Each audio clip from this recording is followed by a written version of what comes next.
Bonjour à tous et à toutes, petite vidéo où je suis en train de tester le Yeti, donc le Blue Yeti, le micro le plus célèbre pour les podcasts, surtout sur Linux. Je suis en train de tester sur Linux pour voir si le son est bon et si le rendu est bon. Alors ça, c'est pas moi qui vais pouvoir le dire, c'est toi.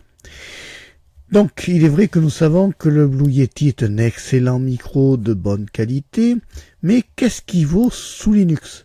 Je l'avais essayé sous Windows antérieurement et ça avait bien fonctionné, mais là j'avoue que sur Linux, je suis étonné du résultat qu'il est excellent. Et le son est bon. Alors pour moi, le rendu du son est bon, mais pour toi, est-ce que le rendu du son est derrière ton écran? Est-ce qu'il est bon? Donc le Blue Yeti, je rappelle, ce sont des micros cardioïdes qui fonctionnent très très bien au point de vue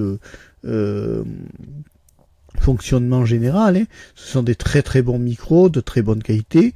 Néanmoins, ce sont des micros qui demandent à avoir un bon port USB, une bonne reconnaissance de port USB. C'est important parce que si tu n'as pas une bonne reconnaissance de port USB, eh bien, tu peux enregistrer des fois des vidéos sans son. Parce qu'en fait, quand un micro est USB, tu auras besoin d'avoir une bonne reconnaissance du port USB.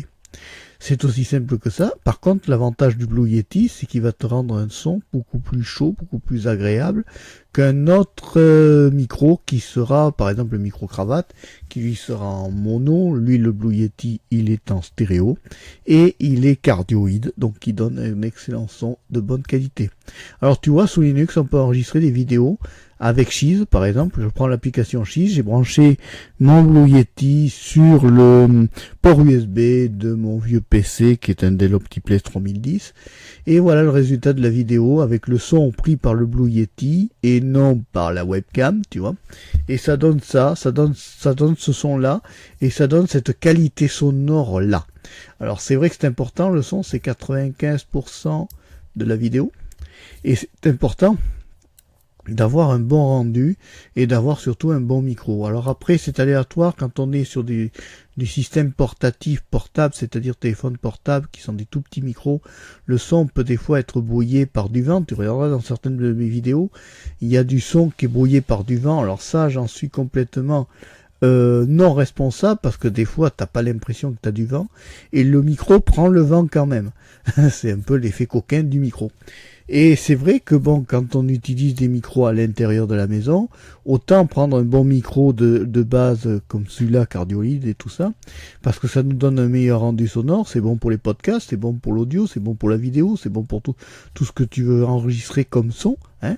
Après, la caméra, bon, ben tu prends la caméra que tu veux. Hein. Mais moi, personnellement, j'aime bien ce Blue Yeti, j'en suis très content. Et quand j'ai envie de changer de lieu et que j'ai envie d'enregistrer un podcast, eh ben, j'utilise le Blue Yeti et en vidéo, il passe très bien apparemment. Tu le vois, tu peux le constater actuellement en vidéo.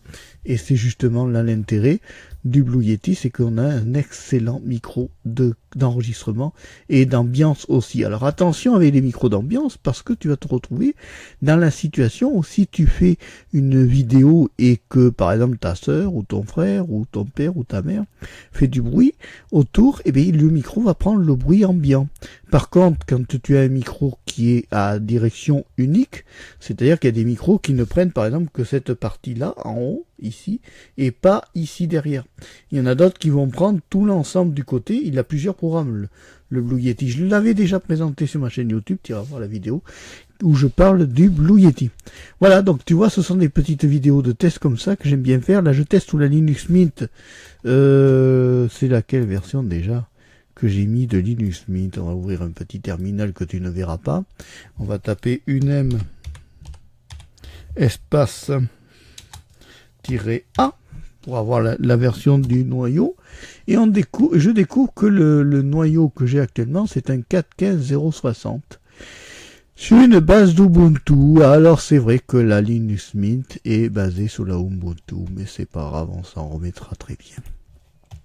Donc voilà, tu vois qu'un Blue Yeti, si tu as un PC Linux, que ça soit Ubuntu, que ça soit Kubuntu, Xubuntu, tu peux mettre le Blue Yeti, ça fonctionnera très bien, et tu auras un très bon son de rendu. Allez, si tu as aimé la vidéo, tu n'hésites pas à la liker, tu n'hésites pas à t'abonner à la chaîne d'Arpécho 3.